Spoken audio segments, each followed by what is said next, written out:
syrup season 2021. There's a lot of exciting days throughout the season, but today is a really exciting one. That's right, we're going to tap some trees today. So I'm going to walk you guys through how I tap a tree, and there's some things you just got to be careful of. You got to, using the right size drill bit, using the right drill bit.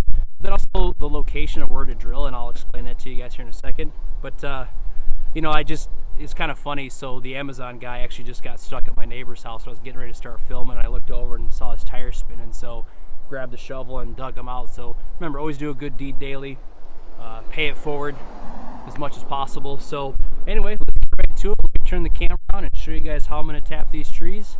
And yeah, guys, maple syrup season 2020 was here. Let's get at it.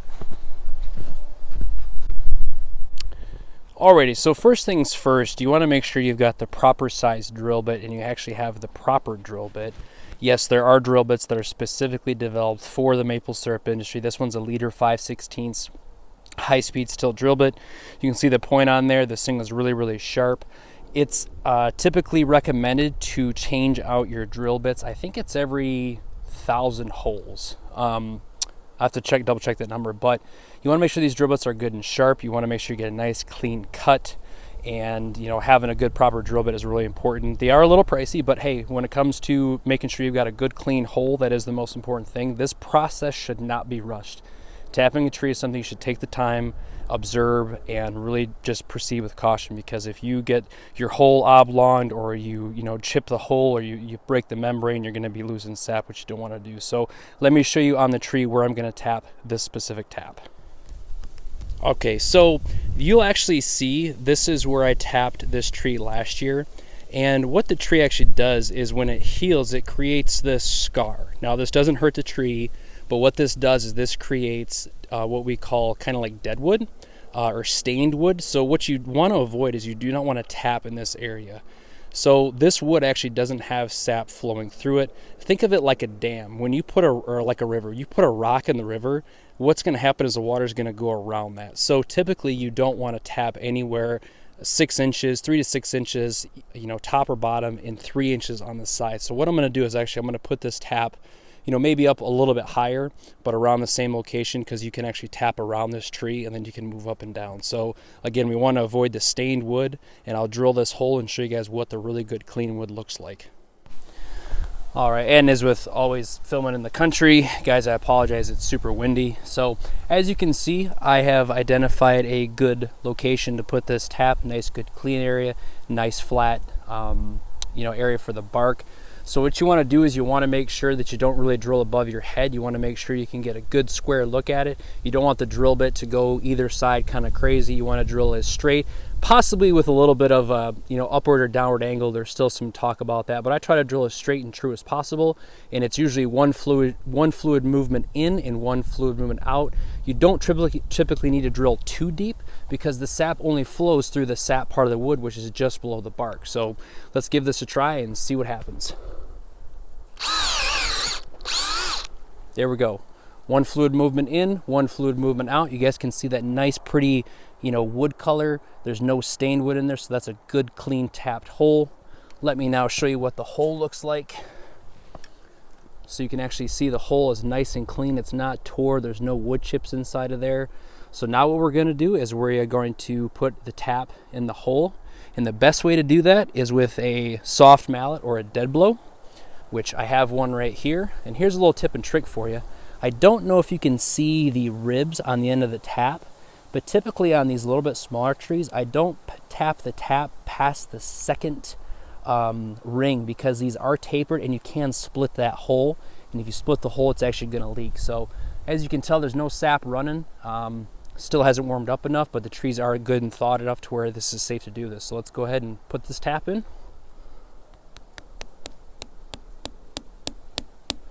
And you'll actually hear it.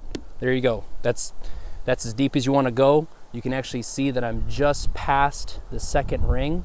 So there you have it. There's the first official tap of the 2021 maple syrup season. All right, well, I've got the first 3 taps in. So you can see I've got them in nice, new, clean areas of wood. No stained wood. So what I'm going to do, guys, is it's again just super windy. I mean, it is what it is. We're just going to have to get used to it. But what I'm going to do is I'm going to finish tapping the rest of this trees right here. Might add 1 or 2 taps, but I'm just gonna time lapse this so you guys can kind of watch this in fast mode. But again, it's just super windy. Guys, content creation is not that easy. There's little struggles here and there. Now my mic is fine, the one that I've got clipped on my chest camera, but the mic on the top, if it is too windy, it starts to vibrate and causes audio issues. That's why the intro is kind of shaky. So again, I'm just gonna time lapse this for you guys, and we'll touch base in just a minute. So I tried to time lapse the tapping of all these trees, but of course the wind was blowing so hard it knocked the camera over. So lost that crop file, but as you can see, I've got all the taps in here, and yeah, we're just gonna keep on pushing through. Again, it's super windy. I'll do a couple time lapses maybe of some other tree tappings, but you know, I do have all these in, and now I just got to push through. I think I got about 120 more to go, so hang on.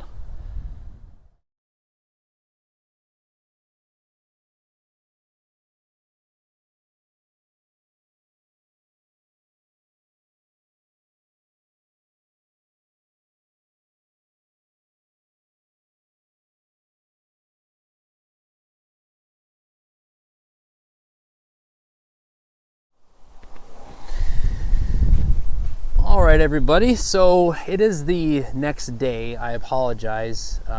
Yesterday was stupid windy. I lost my camera. I was actually doing a time lapse, and the camera fell over and almost broke. So I just finished running taps yesterday, and guess what, guys? The sap is running. So let me turn the camera around real quick and show you guys what the sap looks like coming out of the trees. Contrary to popular belief, it actually starts off as 2% sugar. And as we boil it, it actually caramelizes in crystal. The sugar actually caramelizes and burns, and that's what changes the color. And you're basically taking the sap, which is 2% sugar water, and turning it into 59% sugar water. So let me show you what the sap looks like, and we're gonna wrap this video up, but then I'm gonna make another one. I'm not sure if I'm gonna do it today, but we're gonna talk about, you know, how much sap comes out of the trees on average and the sugar content and all that kind of stuff. So let's check out what's in the barrel already. Okay, so before I'll show you what's in the barrel, you guys can actually see in the line here, that's sap. So that is sap running out of all the taps, okay? All these lines, and it's running all the way down. It's still slow. I mean, it's just starting. The trees are just on thawing and running down into the barrel. So check it out. This is maple syrup in its raw form out of the tree as 2% sugar water. Look at that. See that down in the barrel? So again, this starts off as 2% sugar, and we boil it down, evaporating the water, increasing that sugar concentration to 59% to get Vermont grade maple syrup. So now you know it doesn't come out of the tree looking like syrup. We have to boil it down. So that's why on average it takes about 35 to 40 gallons of sap to make 1 gallon of syrup, and that's based on the sugar content coming out of the tree. So now you know, and yeah, it's on, guys. Maple syrup season 2021 has officially started. All right, so like I said, I think we're gonna wrap this video up here. I wanna keep these short and sweet. Sorry for being so close to the camera, but I'm trying to use this tree to block the wind because it's blowing really hard. You can probably see the camera shaking, so I do apologize. But yeah, so there's an inside look as to how I go about tapping my trees.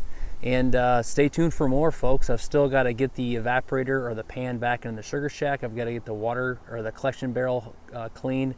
Other than that, we should be ready to go. So I really do appreciate you guys hanging out with me. Don't forget to subscribe to the channel, hit that notification bell so you know anytime I post a new video.